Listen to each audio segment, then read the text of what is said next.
Hello everyone. ये UP PCS 2024 और RO की रिवीजन के हमारा फिजिक्स यानी साइंस एंड टेक्नोलॉजी का तीसरा वीडियो है। लास्ट के 2 वीडियोस में हमने मैकेनिक्स देखा, सॉरी, यूनिट एंड मेजरमेंट देखा था और स्केल देखा था। इसमें मैकेनिक्स है। मैकेनिक्स मैकेनिक्स में बेसिकली हमको पढ़ना क्या है। जैसे कि मैकेनिक्स में होता क्या है ना कि जैसे ये कोई ऑब्जेक्ट है। इस ऑब्जेक्ट का अपना एक वेट होगा, एक मास होगा, एक अगर मूवमेंट इसको थोड़ा सा मोशन दे दिया जाए तो इसकी वेलोसिटी होगी, एक्सेलरेशन भी हो सकता है। इसी तरीके से इसकी एक स्पीड भी होगी, इसका एक डिस्टेंस कवरेज होगा, इसकी एक डिस्प्लेसमेंट होगी और इसकी अपनी आप में एक एनर्जी होगी। पावर का वेलोसिटी होगी तो क्या कहते हैं, शॉक यानी कि मोमेंटम होगा। इसकी एक पावर होगी, शक्ति होगी और कार्य करने की क्षमता होगी। कुल मिलाकर के मतलब वही एनर्जी। तो इतनी सारी चीजें एक ऑब्जेक्ट से रिलेटेड हो सकती हैं। तो इन्हीं सारी चीजों को टर्म बाय टर्म हमको पढ़ना है। तो इसमें कोई बहुत ज़्यादा क्रिटिकल क्वेश्चन नहीं पूछे जाते। इसमें या तो डेफिनेशन बेस्ड, जैसे डिस्प्लेसमेंट क्या होता है, कि स्केलर क्वांटिटी है कि वेक्टर क्वांटिटी, यानी कि सदिश राशि है अदिश राशि, ये पूछ लिया। या फिर एप्लीकेशन बेस्ड क्वेश्चन पूछते हैं। कोई भी थियरी है, जैसे न्यूटन लॉ ऑफ मोशन है, उसी के बेस पे पूछ लिया न्यूटन लॉ ऑफ मोशन का कोई प्रैक्टिकल एग्जाम्पल। आगे हम देखेंगे किस तरीके के प्रैक्टिकल एग्जाम्पल्स होते हैं। तो शुरू करते हैं शुरू से। तो इसमें जो सबसे पहले जो बेसिक डेफिनेशन है उसको हमें देख लेना है। बेसिक डेफिनेशन में बेसिकली जैसे मैकेनिक्स क्या होता है। मैकेनिक्स क्या है? मैकेनिक्स वह विज्ञान है जो भौतिक पिंडों का बल या उसकी विस्थापन की तरह, जैसे मैंने अभी बताया ना कि एक ऑब्जेक्ट होगा, कोई मतलब ऑब्जेक्ट है तो यानी कि कोई ना कोई भौतिक पिंड भी बोल सकते हैं उसको। तो उसको डिस्प्लेसमेंट या फिर क्या कहते हैं, डिस्टेंस। तो मैंने ये बता दिया ना, उसका वेलोसिटी, पावर, इस तरीके के सारी चीज़ों का।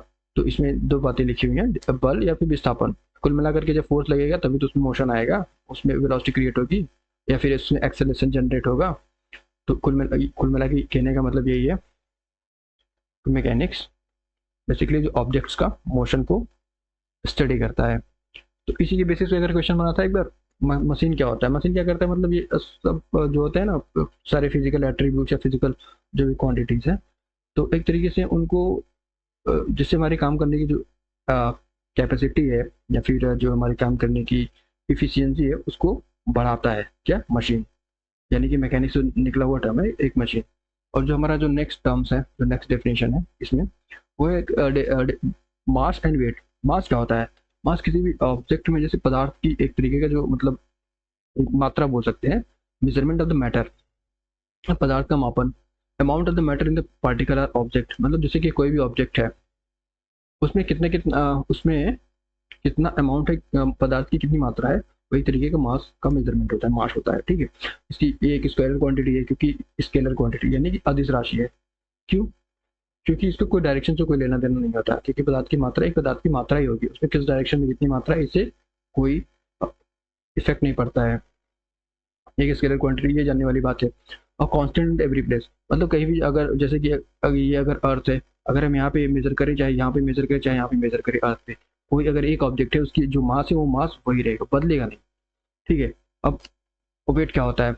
वेट, जब इसी मास को हम एक पर्टिकुलर रीजन के रिस्पेक्ट में देखने लगते हैं तो वही होता है वेट। वेट जैसे कि अर्थ पे, अगर कोई अर्थ है, अर्थ पे एक वेट होगा किसी ऑब्जेक्ट का, सेम ऑब्जेक्ट का लेके चलते हैं, अर्थ है तो यहाँ पे अगर इसको मून ले लेते हैं, यहाँ पे इसका वेट बदल जाएगा।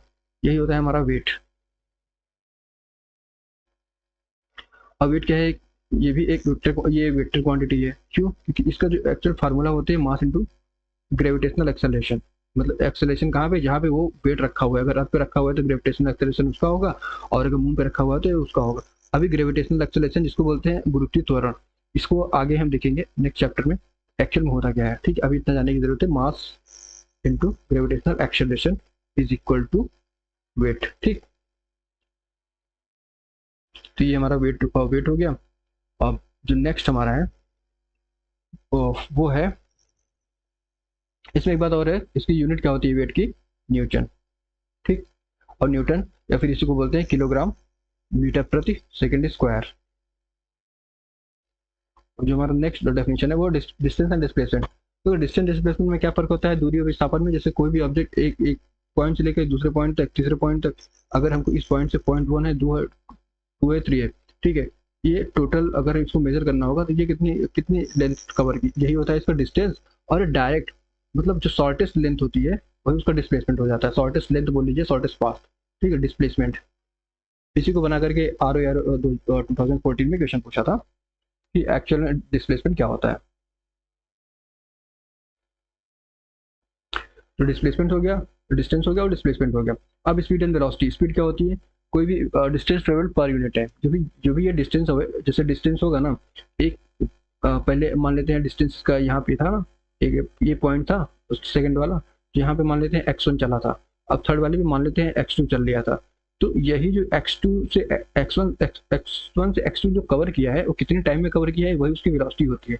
तो कैसे फाइंड करेंगे, x2 माइनस x1 कर देंगे, अपॉन t कर देंगे, ये इसकी वेलोसिटी हो जाएगी, मतलब सॉरी, यही इसकी स्पीड हो जाएगी जब डिस्टेंस के रिस्पेक्ट में करेंगे।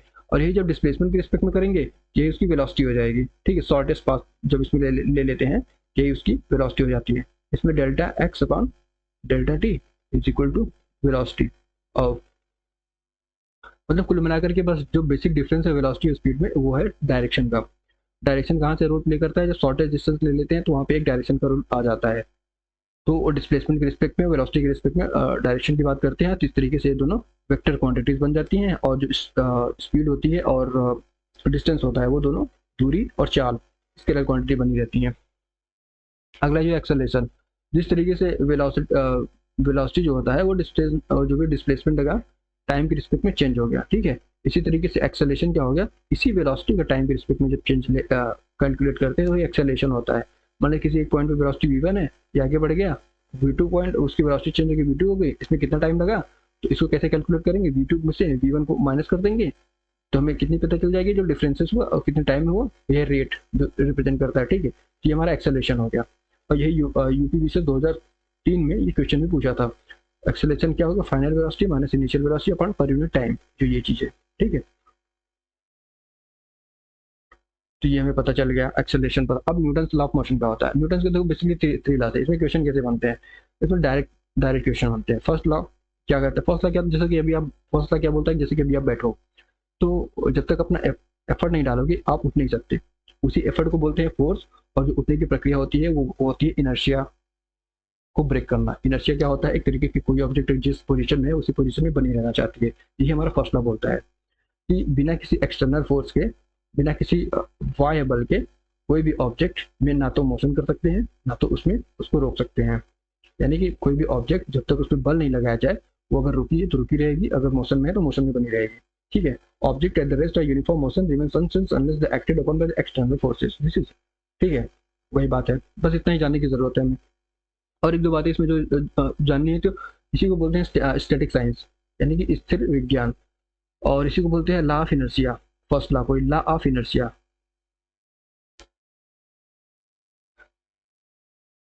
ठीक है। और सेकंड लॉ क्या होता है, सेकंड लॉ जो होता है वो ये है, F is equal to M, जिसको बोलते हैं, यहाँ पे एम क्या है, एक्सेलरेशन किसका है, ऑब्जेक्ट, जो भी ऑब्जेक्ट मूवमेंट कर रही है, यानी कि चेंज इनटू वेलोसिटी, यानी कि डीवी अपॉन dt, यही होता है। बस इतना, ये फॉर्मूला हमको ध्यान में रखना है बस। Acceleration depends upon the force acting and mass of the object, ये हो गया ना। एक्सेलरेशन, यही कहने का मतलब है कि जब ये एक्सेलरेशन किसी भी ऑब्जेक्ट है, उस पर फोर्स कितना लग रहा है, ये एफ जो है फोर्स है और इसका मास है। तो यहाँ से अगर एक्सेलरेशन कैलकुलेट करें तो कितना आ जाएगा, एफ अपॉन एम, ये डेफिनेशन यही बता रहा है। अब देखो न्यूटन का थर्ड लॉ क्या बोलता है, कोई भी ऑब्जेक्ट है और every action there is equal and opposite reaction. इसका क्या मतलब है, मतलब अगर हम किसी भी ऑब्जेक्ट पे जितना फोर्स लगा रहे हैं, वो भी अपोजिट डायरेक्शन में उतना ही फोर्स लगाता है। बस ये बेसिक डेफिनेशन ही हमको जानना है।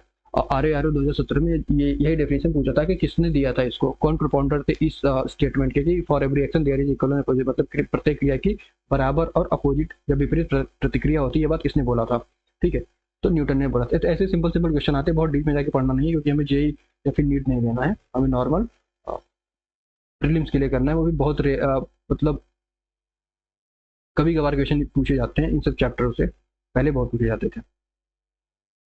जो हमारा नेक्स्ट, जो हमारा अगला टॉपिक है वो मोमेंटम। मोमेंटम यानी कि संवेग। संवेग क्या होता है, मास इनटू वेलोसिटी, क्या, यानी कि द्रव्यमान गुणित और वेग, ठीक है। बस ये फॉर्मूला हमें याद रखना है। और एक बात और पता रखना है कि ये एक वेक्टर क्वांटिटी है, वेक्टर क्वांटिटी यानी कि सदिश राशि है। ठीक है, ये बात पता रखना है। Product of the mass and velocity, यही क्या हो गया, संवेग। और वर्क क्या होता है, वर्क क्या होता है, कार इज इक्वल टू बल इंटू विस्थापन, यानी कि फोर्स इंटू डिस्प्लेसमेंट। बस ये फार्मूला हमको याद रखना है और ये पता रखना है कि वर्क एक वेक्टर क्वांटिटी है, तो ये एक स्केलर क्वांटिटी है। तो इसका एसआई यूनिट कितना होता है, जूल। ठीक है, ये एक स्केलर क्वांटिटी है। स्केलर क्वांटिटी का मतलब है अदिश राशि। ठीक है, अब अगला जो है हमारा पावर। पावर क्या होता है उसको देखते हैं। तो पावर क्या है, basically rate of doing work, कार्य करने की जो दर होती है। दर का मतलब होता है टाइम के रिस्पेक्ट में जो चेंजेज आती हैं, यानी कि D W upon D T, यही हो गया हमारा पावर। अब पावर में एक यूनिट होता है ना, जिसको बोलते हैं वाट, ये एग्जाम में पूछा जाता है। अब पावर भी एक स्केलर क्वांटिटी है, यानी कि अदिश राशि।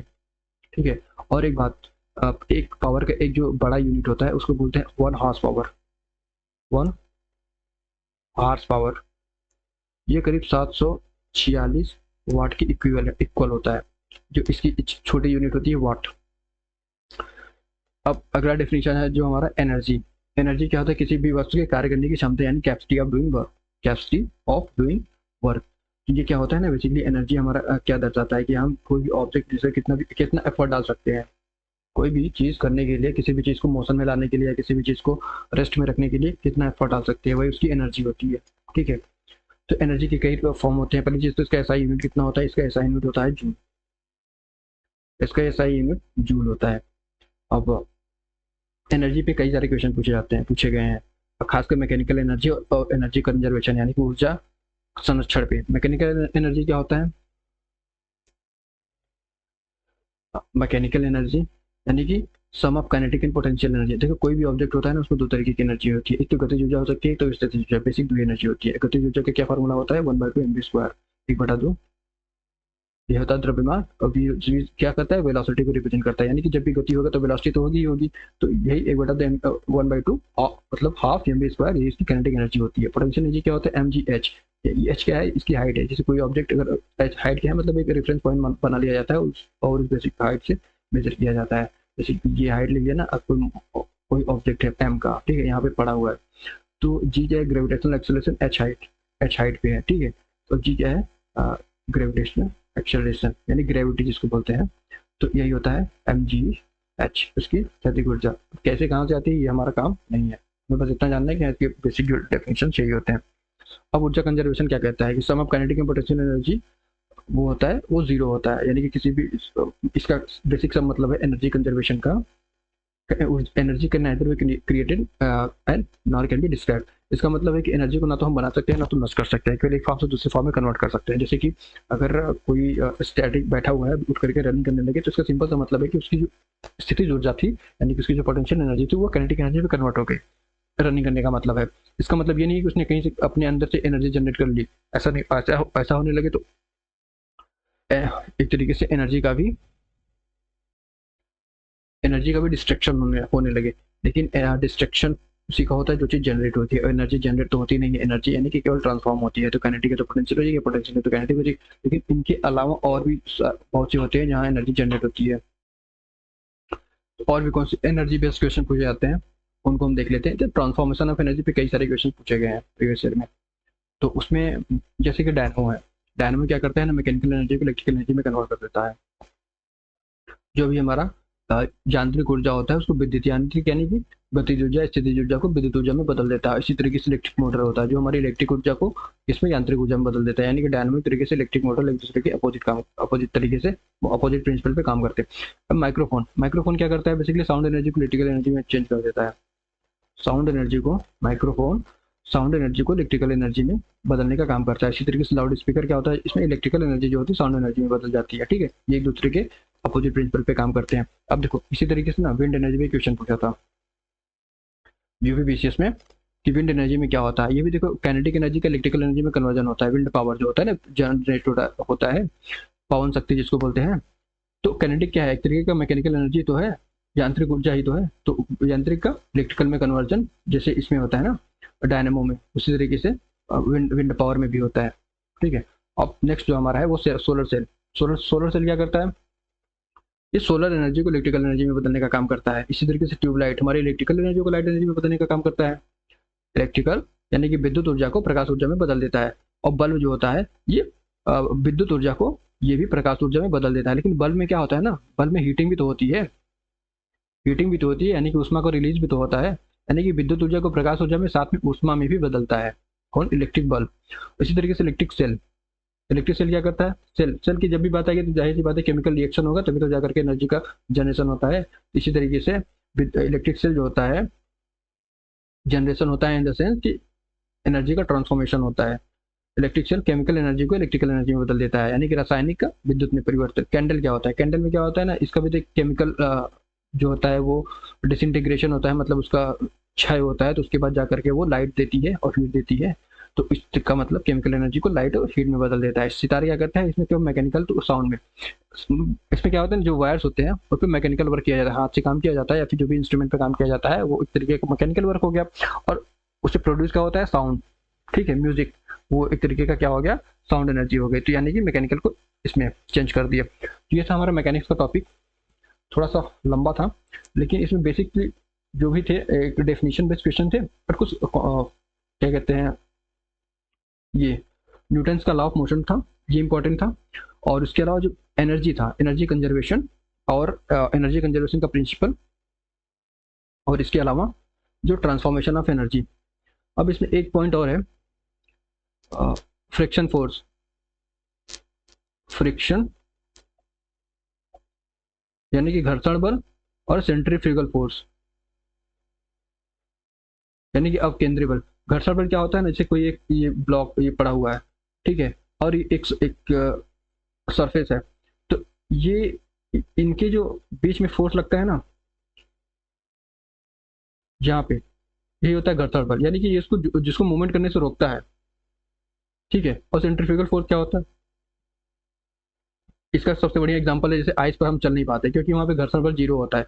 तो घर्षण बल जीरो होने की वजह से मूवमेंट करना बड़ा मुश्किल होता है। घर्षण बल क्या करता है ना, किसी को फॉरवर्ड मूवमेंट करने के लिए रोकता है। ठीक है, यानी कि अपोजिट साइड में लगता है। और सेंट्रीफ्यूगल क्या होता है ना, जब अभिकेंद्री बल, जब कोई वस्तु सर्कुलर मोशन में होती है तब लगता है, उसके सेंटर की तरफ, सेंटर से आउटवर्ड लगता है। इस प्रिंसिपल पर वॉशिंग मशीन जो काम करता है ना, ऐसे जो भी ऐसे ऐसे करके कपड़ों को धुलने वाला काम, ये सेंट्रीफ्यूगल फोर्स पे काम करता है, नहीं कि अभिकेंद्री बल पे। तो हमारा मैकेनिक्स का पोर्शन कंप्लीट हुआ। नेक्स्ट वीडियो में हम ग्रेविटी देखेंगे या तो फिर साउंड और वेव देखेंगे।